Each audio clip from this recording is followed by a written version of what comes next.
Still running. Same question. Do you ever feel unsafe when you're out? Yeah, I do sometimes feel unsafe when I go out quite a lot. I think the main cause of it would be men, probably. Just general people that I don't know. Do you know anyone who's been spiked? Yes. Yes. Yes. Yes. Yes. No. Yes. One of my best friends. I was with one of my friends. It was Freshers Week, everyone was out and we were just going for a good night. I remember being in the club and I was dancing, and then I remember feeling a tingly sensation going up my legs, and then I remember collapsing on the floor. Once I was outside the club, it started to really hit me. The only thing I remember from the car journey is me just keep saying, I'm not usually like this, I've been spiked, I need to go to hospital. The driver escorted me back to my house. I just remember passing out in the bathroom. While we were waiting for the ambulance, I stopped breathing and my dad had to give me CPR. I woke up the next morning in hospital attached to an IV and wires. The hospital staff suspected I had been injected with GHB, the date rape drug. She woke up the next morning unable to remember the night before. A blood test revealed someone had spiked her drink with ketamine. It can come in a drink or through a needle. As a new report on spiking says, too little is known about how widespread it is. Does Stamp Out Spiking get contacted by many spiking victims?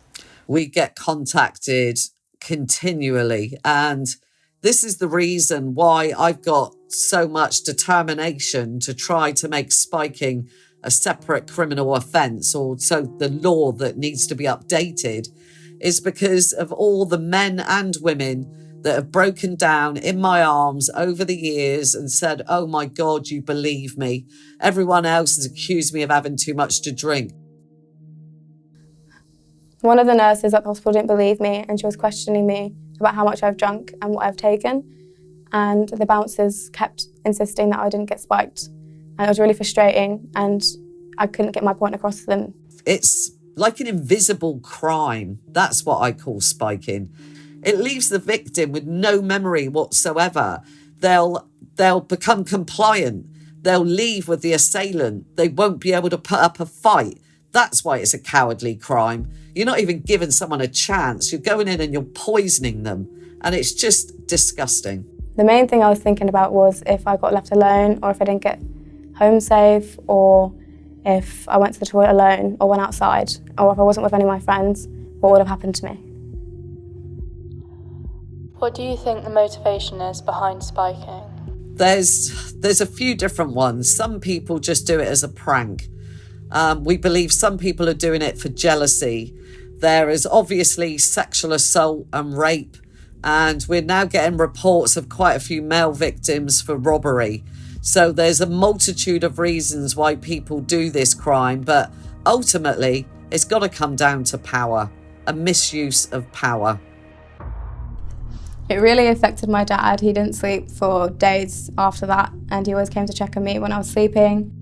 We honestly thought that she was going to die there and then on the floor. We were so worried about letting her go out again, but the thing is she hadn't done anything wrong. It obviously happened to multiple people in the club at the time, because whilst we were in the hospital, there was also another girl from the same club, from the same college that she had gone to.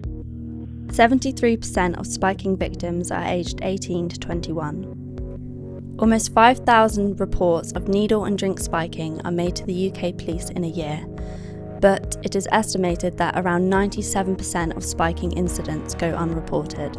We didn't report it to the police because it would have been so hard to even detect who it could have been, because when you're in a club, you're surrounded by so many people, surrounded by so many people, surrounded by so many people, surrounded by so many people, surrounded by so many people.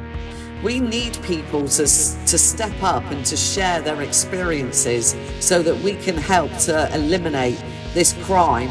We need to all work collaboratively to make change. My experience hasn't stopped me from going out, and I don't think it should have. Just because there are bad people out there doesn't mean I can't have a good time with my friends.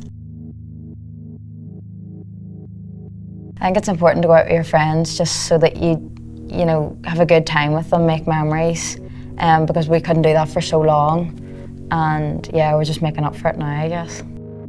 It helps to build your social skills and make you a better person in a sense. You'll look back at things that you were absolutely mortified by, and you'll be able to laugh about them one day and remember like making those memories, and you want to make those memories with your close friends. You're only young once. The most important thing when you're going out is just look out for each other.